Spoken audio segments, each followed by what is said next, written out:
Hello. Hello. Am I audible और visible? मेरी audio video सब ओके है?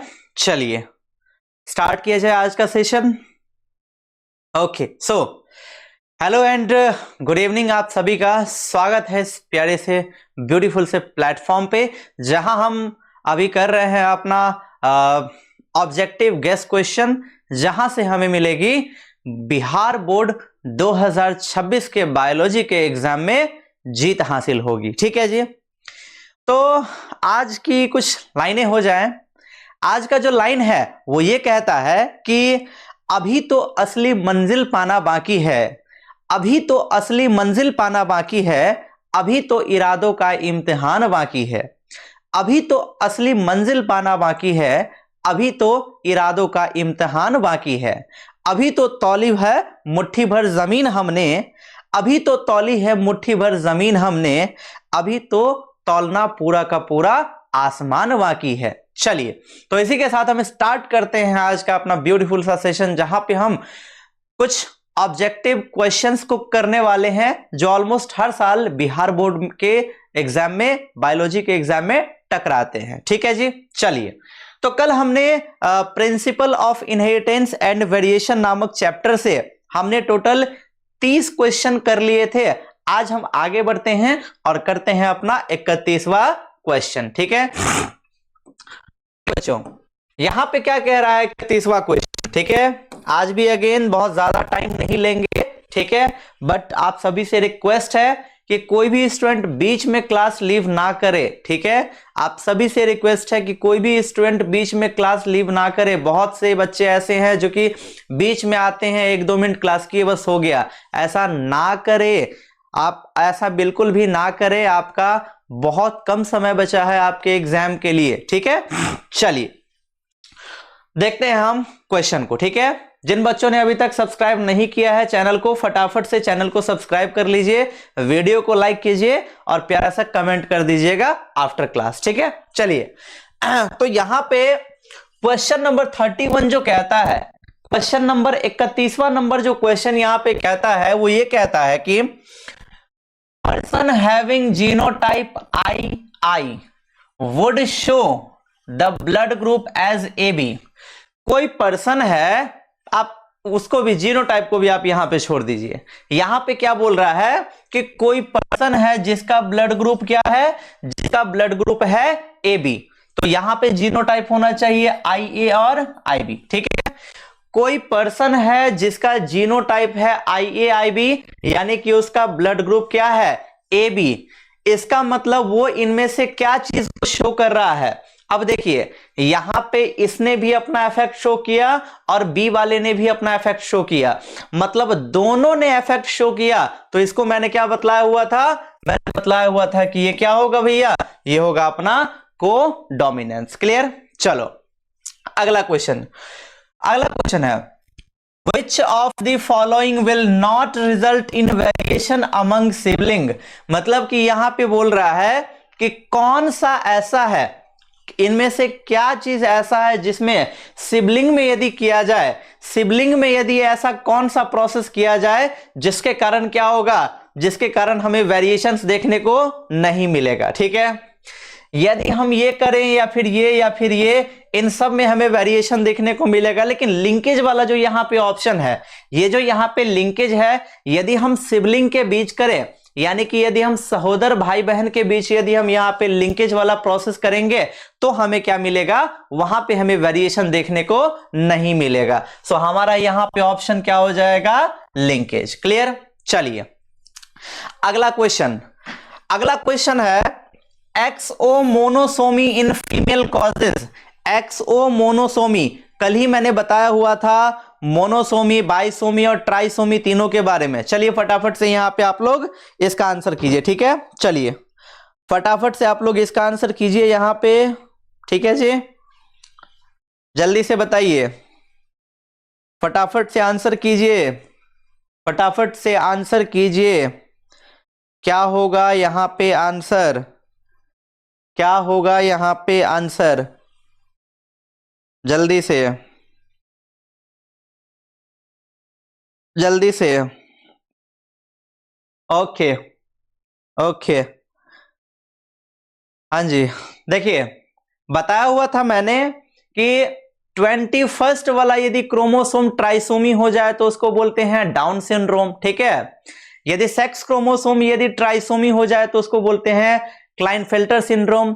लेकिन वहीं यदि सेक्स क्रोमोसोम यदि मोनोसोमी हो जाए, यानी कि क्रोमोसोम नंबर वहां पे घट जाए, 45 हो जाए, इसको क्या बोलते हैं? इसको बोलते हैं टर्नर सिंड्रोम, ठीक है। तो अपना ऑप्शन नंबर हो जाएगा यहां पे बी। क्लियर? जेनेटिक्स टर्म कौन दिए हुए थे? याद रखिएगा, टर्म देने वाला और फादर सेम नहीं हो सकते, ठीक है। जैसे कि बायोलॉजी के फादर बोला किन्हीं और को जाता है और बायोलॉजी टर्म कोई और दिए हुए थे, वैसे ही जेनेटिक्स के फादर मेंडल, लेकिन यहां पे ये जो जेनेटिक्स टर्म दिए हुए थे ये विलियम बेटसन, यानी कि यहां पे ऑप्शन नंबर हो जाएगा अपना बी। क्लियर? चलिए, अब देखिए ये वाला क्वेश्चन आपको जो मैंने चार्ट बताया हुआ था, मेंडल जो 7 कैरेक्टर को चूज किए हुए थे उनमें से रिसेसिव कैरेक्टर और डोमिनेंट कैरेक्टर के बारे में मैंने यहां पे बताया हुआ था। तो यहां पे बोल रहा है कि मेंडल जो गार्डन पी पे एक्सपेरिमेंट किए हुए थे उनमें से इन चारों ऑप्शन में से कौन सा ऐसा है जो कि डोमिनेंट वाला कैरेक्टर है, ठीक है। चलिए क्वेश्चन नंबर 35 का आंसर कीजिए। क्वेश्चन नंबर 35 का आंसर कीजिए। Question number 35, green seed colour, ये क्या था भैया? ग्रीन सीड कलर क्या था? रिसेसिव। रिंकल्ड सीड कलर, यहां पे ये क्या था? ये क्या था यहां पे? रिंकल्ड वाला। रिंकल्ड सीड कैसा था? रिंकल्ड सीड था, ये भी रिसेसिव, ठीक है। Yellow pod colour recessive. Dominant क्या था? एक्सियल फ्लावर पोजीशन, ठीक है। एक था एक्सियल और एक था टर्मिनल, तो एक्सियल वाला था डोमिनेंट और टर्मिनल वाला क्या था? टर्मिनल वाला था रिसेसिव। क्लियर? तो यहां पे ऑप्शन नंबर ए हो गया। चलिए अगला क्वेश्चन आ जाइए फटाफट से। अगला क्वेश्चन बताइए, यहां पे क्या कह रहे हैं? यहां पे कह रहे हैं कि इनमें से कौन सा ऐसा है जो कि रिसेसिव वाला है, ठीक है। इनमें से कौन सा ऐसा है जो कि रिसेसिव वाला है? फटाफट से आंसर कीजिए, फटाफट से आंसर कीजिए, फटाफट से आंसर कीजिए। इनमें से कौन सा ऐसा है जो कि रिसेसिव वाला है? Green pod colour, dominant, tall वाला, पता ही है सेम हाइट टॉल और ड्वार्फ लेते हैं। टॉल होता है डोमिनेंट और ड्वार्फ होता है recessive. Round seed shape, dominant. बचा कौन सा? तो हमारा ऑप्शन हो गया ऑप्शन नंबर ए, ठीक है। चलिए अगला क्वेश्चन है, a child of blood group O has B group of father, then the genotype of father will be. Father का ब्लड ग्रुप क्या है? फादर का ब्लड ग्रुप बी है और बच्चे का ब्लड ग्रुप ओ है, तो फादर का ब्लड ग्रुप बी और बच्चे का blood group O, I B I O. Clear? ठीक है। चलिए अगला क्वेश्चन बताइए यहां पे, Which of the following do not have similar sex chromosome? इनमें से कौन ऐसे हैं जिनमें सेक्स क्रोमोसोम सिमिलर नहीं होता है, यानी कि वो होमोगेमेटिक नहीं होते हैं, ठीक है। जल्दी से फटाफट से आंसर कीजिए, इनमें से कौन से ऐसे हैं जो कि होमोगेमेटिक नहीं होते हैं, ठीक है। देखिए ये रहा आपका 4 ऑप्शन है, चारों ऑप्शन में से आंसर बताइए आप फटाफट से, फटाफट से। इनमें से कौन से ऐसे हैं, इनमें से कौन से ऐसे हैं जो कि होमोगेमेटिक नहीं होते हैं, ठीक है। जल्दी से आंसर कीजिए फटाफट से, फटाफट से। हाँ नीतीश, विकास, कुंदन, रूपा, रिद्धि, जल्दी बताइए, बताइए फटाफट से।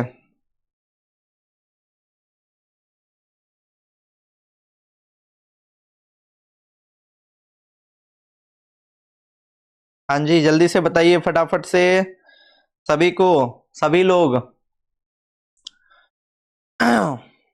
इनमें से कौन से ऐसे हैं जो कि होमोगेमेटिक नहीं होते हैं?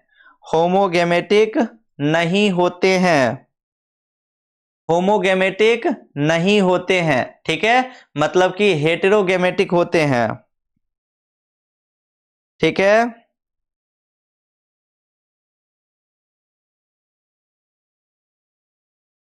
हाँ जी, जल्दी से बताइए फटाफट से। Human female, Drosophila female, bird female, ठीक है, बर्ड फीमेल, और चौथा है बर्ड मेल, ठीक है, bird female, bird female, bird female, जल्दी से बताइए।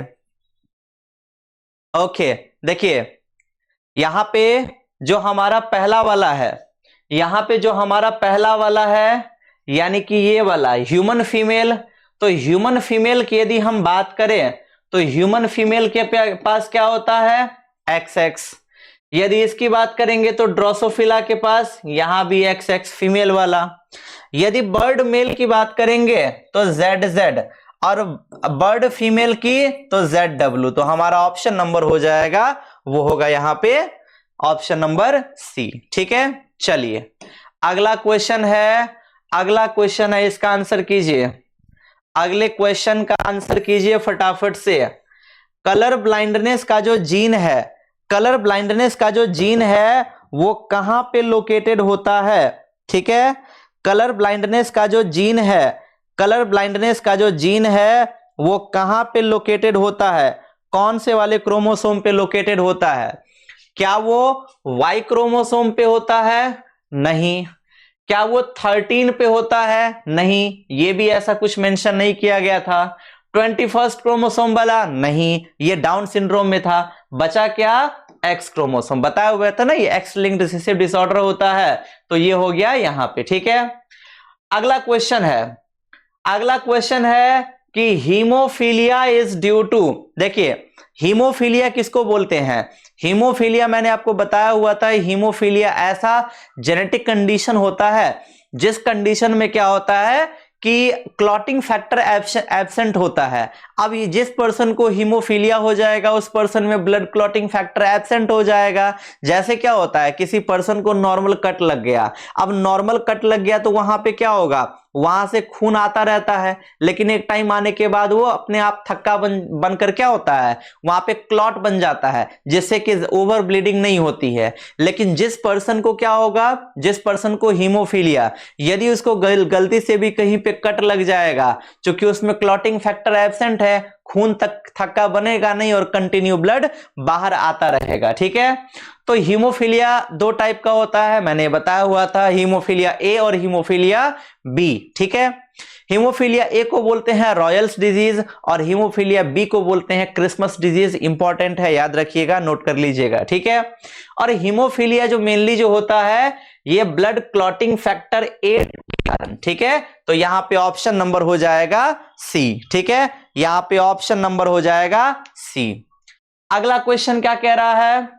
अगला क्वेश्चन बोल रहा है कि इनमें से कौन से ऐसे हैं जो कि डोमिनेंट हैं, ठीक है, इनमें से कौन से ऐसे हैं जो कि डोमिनेंट है। यह भी बताया हुआ था कि रिसेसिव होता है, कलर ब्लाइंडनेस भी अभी बताया हूं कि एक्स लिंक्ड रिसेसिव डिसऑर्डर होता है, एल्बिनिज्म भी रिसेसिव होता है, बचा कौन सा?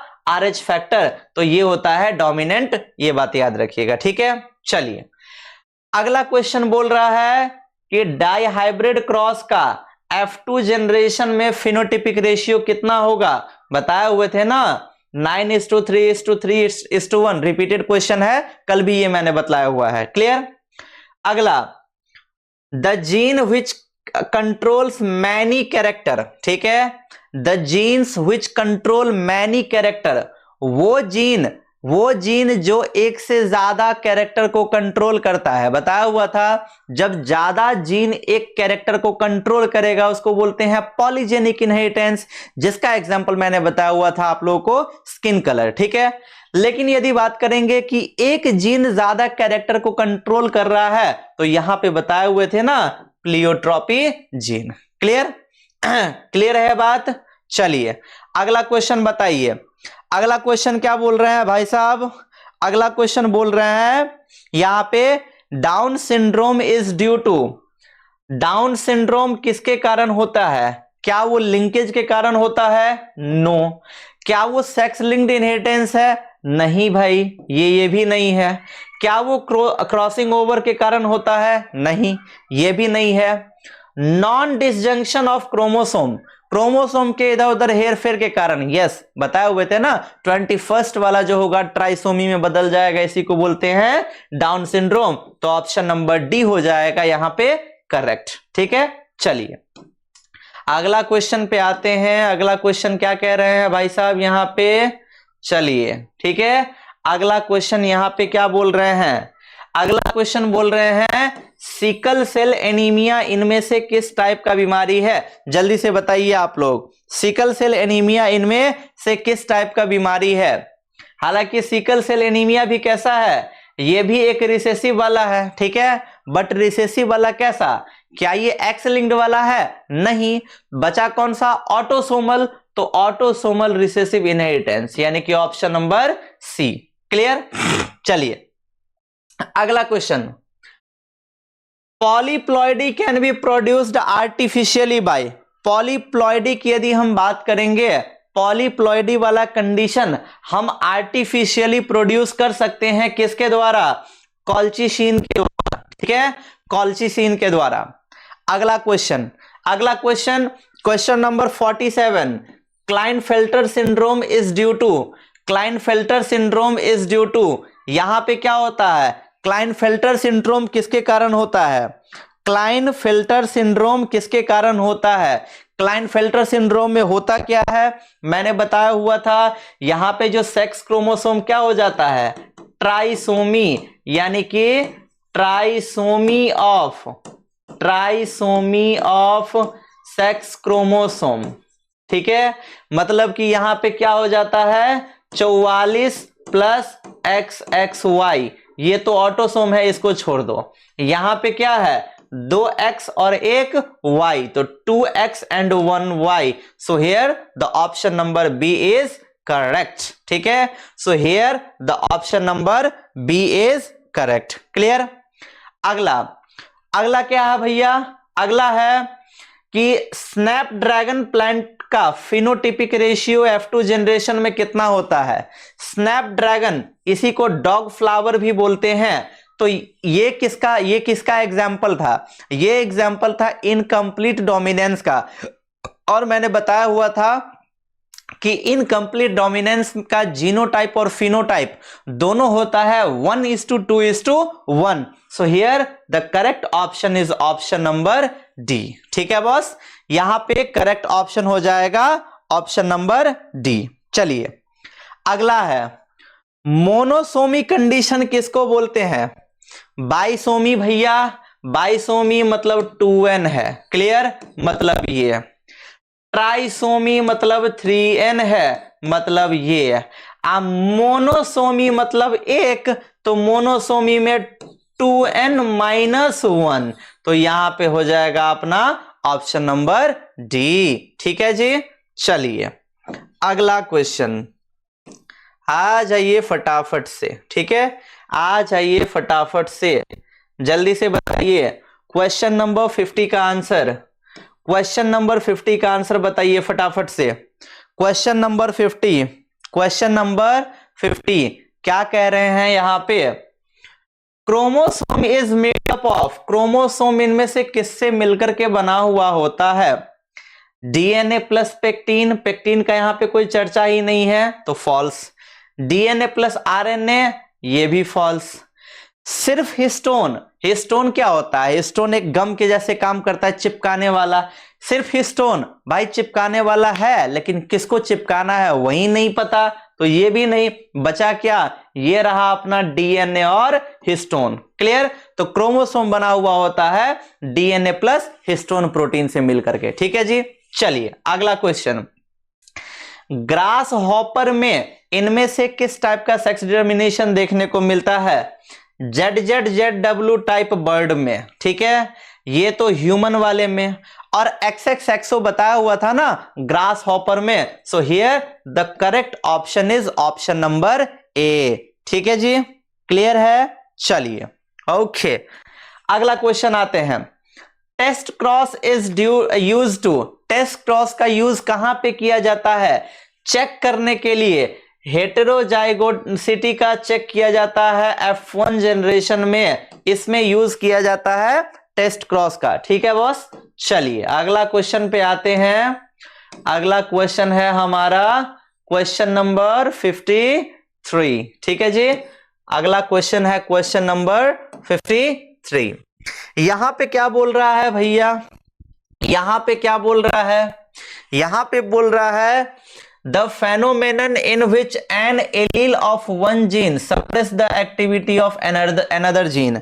मतलब कि जब एक जीन का एलील, जब एक जीन का एलील दूसरे जीन के एलील को के एक्टिविटी को जब सप्रेस करता है, उसको क्या बोलते हैं? तो उसको बोलते हैं एपिस्टेसिस। अब देखो आप बोलोगे सर व्हाई नॉट डोमिनेंस? तो डोमिनेंस की यदि बात करेंगे तो यहां पे सेम जीन की बात होती है, एलील अलग। ठीक है, बट यहां पे जीन अलग है, इसलिए यहां पे डोमिनेंस नहीं होगा, यहां पे होगा एपिस्टेसिस। क्लियर है बॉस? चलिए अगला question. The ultimate biological unit which controls heredity.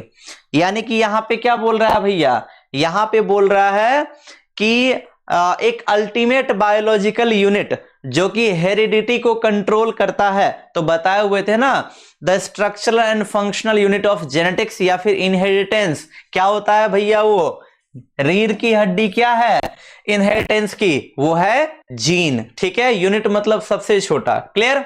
तो वो होगा जीन। क्लियर? चलिए अगला बताइए क्वेश्चन नंबर 55। अगला बताइए क्वेश्चन नंबर 55। ये कह रहा है for making important contribution in respect of the nature of gene the Nobel prize was awarded to. मतलब कि जीन के नेचर को बताने में, ठीक है, जीन के नेचर को बताने में जिनका एक अहम योगदान था, जिनको नोबेल प्राइज से नवाजा गया, ऐसे महान व्यक्ति कौन थे? तो भैया वो थे H.J. Muller sir. ठीक है, मुल्लर सर। क्लियर? चलिए अगला क्वेश्चन है Which of the following blood group can be given to any person? इनमें से कौन सा ब्लड ग्रुप ऐसा है जो कि सभी को दे सकता है? मतलब कि यूनिवर्सल डोनर। ठीक है, बताया हुआ था ना यूनिवर्सल डोनर कौन होता है? ब्लड ग्रुप O, और universal acceptor blood group AB। तो यहां पे ऑप्शन नंबर डी हो जाएगा अपना करेक्ट। ठीक है, चलिए अगला question. The number of autosome in humans sperm are.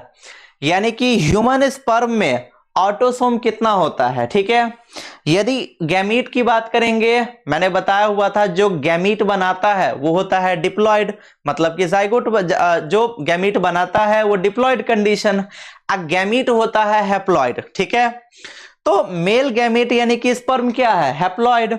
तो यहां पे कितना क्रोमोसोम था? यहां पे क्रोमोसोम था 23, और 23 में से 22 था ऑटोसोम और एक था सेक्स क्रोमोसोम। ठीक है, तो यहां पे याद रखिएगा, हो सकता है ऐसा क्वेश्चन आपको दे और एक ऑप्शन में 44-45 की जगह पे एक ऑप्शन में 23 डाल दे, और आप लोग गलती से क्वेश्चन को अच्छे से ना पढ़ो और 23 पे टिक कर दो। इस बात को आप गौर याद रखिएगा। ठीक है, यहां पे क्या होगा? यहां पे सिर्फ और सिर्फ ऑटोसोम के बारे में पूछ रहा है। क्लियर? तो ऑटोसोम कितना होगा भैया? तो ऑटोसोम होगा ओनली 22। क्लियर है? ऑटोसोम होगा ओनली 22। ठीक है जी, चलिए अगला क्वेश्चन पे आते हैं। Question number 58। ठीक है, क्वेश्चन नंबर 58 नंबर क्वेश्चन क्या बोल रहे हैं भाई साहब? क्वेश्चन नंबर 58 क्या बोल रहे हैं? तो क्वेश्चन नंबर 58 कह रहे हैं A nucleoside differs from the nucleotide in not having। देखिए याद कीजिए, मैंने आप लोग को फॉर्मूला बताया हुआ था कि न्यूक्लिक एसिड का, है ना, न्यूक्लिक एसिड का फॉर्मूला मैंने आप लोग को बताया हुआ था, क्या होता है यहाँ पे N2 base plus pentose sugar, N2 base plus pentose sugar plus phosphate, ठीक है, प्लस फॉस्फेट, ठीक। इसी का यूनिट क्या होता है, इसी के यूनिट को बोलते हैं न्यूक्लियोटाइड, ठीक है जी, इसी के यूनिट को बोलते हैं न्यूक्लियोटाइड। और न्यूक्लियोटाइड का फॉर्मूला मैंने क्या बताया हुआ था, न्यूक्लियोसाइड प्लस फॉस्फेट, ठीक है, न्यूक्लियोसाइड प्लस फॉस्फेट। तो क्या ये फॉर्मूला गलत है? नो, क्योंकि इसका यूनिट ये है, ठीक है। अब बात करेंगे, जैसे मान लो कि मैंने बात किया कि एक पतला वाला कॉपी किस चीज का बना हुआ है, पेज से बना हुआ है, तो एक मोटा वाला कॉपी भी किससे बना हुआ है, पेज से ही बना हुआ है। वैसे ही एक न्यूक्लियोटाइड किस चीज से बना हुआ है, इनसे मिलकर।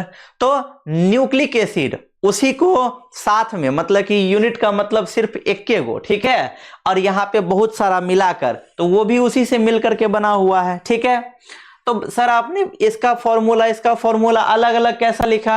तो भैया मैंने फॉर्मूला अलग नहीं लिखा, ये जो न्यूक्लियोटाइड है, न्यूक्लियोटाइड होता है N2 base plus pentose sugar, ठीक है। तो न्यूक्लियोटाइड और न्यूक्लियोसाइड में क्या अंतर है? न्यूक्लियोटाइड में क्या है, न्यूक्लियोटाइड में ये दोनों है, तो न्यूक्लियोसाइड में भी ये दोनों है, ठीक है। न्यूक्लियोटाइड में फॉस्फेट है, लेकिन न्यूक्लियोसाइड में फॉस्फेट नहीं है, तो अपना आंसर हो जाएगा यहां पे option number D, phosphate group, ठीक है जी। चलिए अगले क्वेश्चन पे आते हैं। The number of linkage group present in Escherichia coli, E coli में कितना लिंकेज ग्रुप प्रेजेंट होता है? तो ई कोलाई में 4 लिंकेज ग्रुप प्रेजेंट होता है, ठीक है जी। चलिए अगला question, Mendel's principle of segregation means that the germ cell always receive, मतलब कि यहां पे क्या बोल रहा है भैया, यहां पे भाई साहब क्या कह रहे हैं, भाई साहब यहां पे क्या कह रहे हैं, भाई साहब कह रहे हैं कि मेंडल का जो प्रिंसिपल था सेग्रीगेशन का, उसका मतलब होता है कि जो जर्म सेल है वो हमेशा रिसीव क्या करेंगे, जर्म सेल के पास पेयर्ड एलील होगा। जर्म सेल मतलब कि जो गैमीट बनाएंगे, अभी गैमीट बना नहीं है, तो गैमीट नहीं बना है, गैमीट तो हो जाएगा हैप्लॉइड, ठीक है। बट पेयर्ड वाला जो कंडीशन है, ठीक है, पेयर्ड वाला जो कंडीशन है वो पेयर्ड वाला जो कंडीशन है वो जर्म सेल जो रिसीव करेंगे वो हमेशा एक पेयर एलील को रिसीव करेंगे। सो यहां पे ऑप्शन नंबर सी हो जाएगा करेक्ट, ठीक है। चलिए अगला, mutation can be introduced with, mutation को हम किस चीज के द्वारा किसी पर्सन में इंट्रोड्यूस करवा सकते हैं, यानी कि किसी के जीन में हम जेनेटिक कॉम्बिनेशन को हम ऑल्टरनेशन करवा सकते हैं, तो वो है भाई साहब, वो है गामा रेडिएशन, ठीक है, वो है गामा रेडिएशन। क्लियर है, क्लियर है, वो है गामा रेडिएशन, ठीक है जी। चले आगे बढ़े, चलिए आगे बढ़े, ओके। अगला क्वेश्चन क्या कह रहा है, ठीक है, अगला क्वेश्चन क्या बोल रहे हैं ये भाई साहब, चलिए ये भी देख लेते हैं अगले क्वेश्चन को। अगला क्वेश्चन कह रहे हैं यहां पे, in a cross between true breeding red flowered and true breeding white flowered plant of the F1 generation was pink flower, मतलब कि यहां पे क्या बोल रहा है, यहां पे बोल रहा है एक क्रॉस करवाया गया जिसमें रेड और व्हाइट वाले प्लांट, एंटीरियम मेजस के प्लांट को रेड और व्हाइट वाले को क्रॉस करवाया गया, ठीक है, रेड को और व्हाइट को क्रॉस करवाया गया। तो यदि हम नॉर्मल इंसेप्शन को लेकर के चलेंगे मोनोहाइब्रिड क्रॉस के अकॉर्डिंग, तो F1 जनरेशन में क्या हो रहा था, F1 जनरेशन में नॉर्मली क्या होता, यहां पे रेड वाला आता, यानी कि रेड होता डोमिनेंट, ठीक है। तो F1 जनरेशन में रेड आता। नॉर्मल यदि डोमिनेंस शो करता, तो यदि कोडोमिनेंस शो करता तो आधा रेड होता और आधा व्हाइट होता। तो यहां पे ना डोमिनेंस शो हो रहा है ना ही कोडोमिनेंस शो हो रहा है।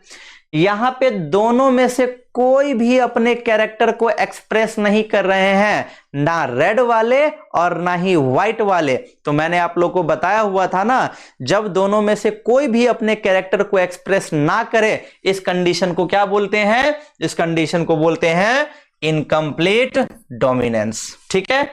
इस कंडीशन को बोलते हैं इनकम्प्लीट डोमिनेंस। ओके, अगला क्वेश्चन है क्रोमोसोमल थ्योरी ऑफ इनहेरिटेंस कौन दिए हुए थे? बताया हुआ है मैंने कि जो क्रोमोसोमल थ्योरी ऑफ इनहेरिटेंस है यह दिया गया था शटन एंड बोवरी के द्वारा, ठीक है। और इस क्रोमोसोमल थ्योरी ऑफ इनहेरिटेंस का प्रैक्टिकल वेरिफिकेशन, एक्सपेरिमेंटल वेरिफिकेशन किया गया था टीएच मॉर्गन के द्वारा। और टीएच मॉर्गन ने अपने एक्सपेरिमेंट के लिए चूज किया हुआ था ड्रोसोफिला मेलानोगैस्टर, यानी कि फ्रूट फ्लाई को। ओके, चलिए अगला क्वेश्चन, इनमें से कौन सा ऐसा है जो कि क्रोमोसोमल डिसऑर्डर नहीं है? ये तो डाउन सिंड्रोम तो है ही क्रोमोसोमल डिसऑर्डर, ऑटोसोम में होता है। क्लाइनफेल्टर और टर्नर सिंड्रोम भी है क्रोमोसोमल डिसऑर्डर, सेक्स क्रोमोसोम में होता है। बचा कौन सा? बचा हीमोफीलिया। और ये जो हीमोफीलिया है, ये हीमोफीलिया कैसा है भैया? तो ये हीमोफीलिया है मेंडेलियन डिसऑर्डर, ठीक है। ये जो हीमोफीलिया है ये कैसा है? ये है मेंडेलियन डिसऑर्डर, ठीक है। क्लियर? ये है मेंडेलियन डिसऑर्डर। चलिए अगला क्वेश्चन देखते हैं। अगला क्वेश्चन देखते हैं फटाफट से, टाइम भी हो रहा है, बहुत ज्यादा वो लेते हैं तो दिक्कत हो जाता है हमको, ठीक। दिक्कत हमको ये हो जाता है, बच्चे बढ़िया ढंग से देखते नहीं हैं, बढ़िया पूरा क्लास वो करते नहीं हैं, टाइम पास करते हैं। टाइम पास के कारण यूट्यूब बाबा हमको मैसेज भेजते हैं कि भैया आपके जो बच्चे हैं वो ज्यादा लंबा क्लास, लॉन्ग क्लास नहीं ले रहे हैं, तो शॉर्ट ही क्लास लीजिए, इसीलिए शॉर्ट ही क्लास लेंगे अब से। क्लियर? वो घटना जिसमें एक जीन कंट्रोल करता है ज्यादा फिनोटाइप यानी कि ज्यादा कैरेक्टर को, इसको क्या बोलते हैं? तो इसको बोलते हैं भैया, इसको बोलते हैं प्लियोट्रोपिज्म। बताया था ना, अभी ही मैंने बताया है, ठीक है जी। चलिए अभी मैंने बताया है। अगले क्वेश्चन का आंसर कीजिए फटाफट से, अगले क्वेश्चन का आंसर कीजिए। अगला क्वेश्चन, इनमें से कौन सा ऐसा है, इनमें से कौन सा ऐसा है जो कि रिसेसिव ऑटोसोमल डिजीज नहीं है? Phenylketonuria autosomal recessive, sickle cell anaemia autosomal recessive, cystic fibrosis autosomal recessive. Haemophilia क्या था? हीमोफीलिया था एक्स लिंक्ड रिसेसिव, ठीक है। Haemophilia is X linked recessive disorder, so here the option number A is correct, ठीक है। अगला question, Mendel का जो लॉ था सेग्रीगेशन का, वो किस चीज पे एप्लीकेबल है? क्या वो सिर्फ मोनोहाइब्रिड क्रॉस पे एप्लीकेबल है? नो। क्या वो डाइहाइब्रिड क्रॉस पे only? No. Hybrid but monohybrid not monohybrid? No. वो डाइहाइब्रिड और मोनोहाइब्रिड दोनों पे एप्लीकेबल है, so here the option number D is correct, ठीक है। So here the option number D is correct. Clear? चलिए, एक कपल हैं जिनकी दो बेटियां हैं, एक कपल हैं जिनकी दो बेटियां हैं, उनकी जो तीसरी वाली बेटी उनका जो तीसरा बेबी होगा, ठीक है, उनका जो तीसरा बेबी होगा उसमें बेटी होने का कितना चांस है? 50%, ठीक है। बच्चा पहला हो, दूसरा हो, तीसरा हो, चौथा हो, पांचवा हो, 10वां हो, 50वां, 100वां, कितना भी बेबी क्यों ना हो, ऑलवेज क्या होगा, चाहे बेटा हो या फिर बेटी हो, चांस क्या होता है? 50-50 होता है। क्लियर? तो यहां पे ऑप्शन हो जाएगा 50%, ठीक है। बच्चा का चाइल्ड ओ कभी भी नहीं हो सकता है यदि उनके पेरेंट का ब्लड ग्रुप ए और बी है, ठीक है जी। यदि उनके पेरेंट का ब्लड ग्रुप क्या है, ए और बी है। चलिए अगला क्वेश्चन, 70वां क्वेश्चन का आंसर कीजिए। क्वेश्चन नंबर 70, 70वां क्वेश्चन का आंसर कीजिए फटाफट से आंसर कीजिए 70वां क्वेश्चन का, 70वां क्वेश्चन का, ठीक है। यहां पे ए और बी नहीं, ए और बी में हो सकता है, बी एंड ए बी में नहीं होगा, ठीक है, ये नहीं होगा। अगला देखिए 70वां में क्या बोल रहा है, genes present on same locus but have different expression. एक ही लोकस के ऊपर बहुत सारे जीन प्रेजेंट हैं, ठीक है, लेकिन वो अपने अलग अलग एक्सप्रेशन को शो कर रहे हैं। इसको क्या बोलते हैं भैया, ठीक है।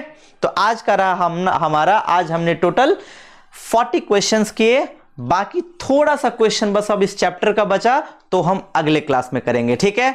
तब तक वंस अगेन रिपीटिंग, जिन बच्चों ने अब तक चैनल को सब्सक्राइब नहीं किया है, फटाफट से चैनल को सब्सक्राइब कीजिए, बेल आइकन प्रेस कीजिए, जिससे कि सबसे पहले नोटिफिकेशन आप तक पहुंचेगा, ठीक है।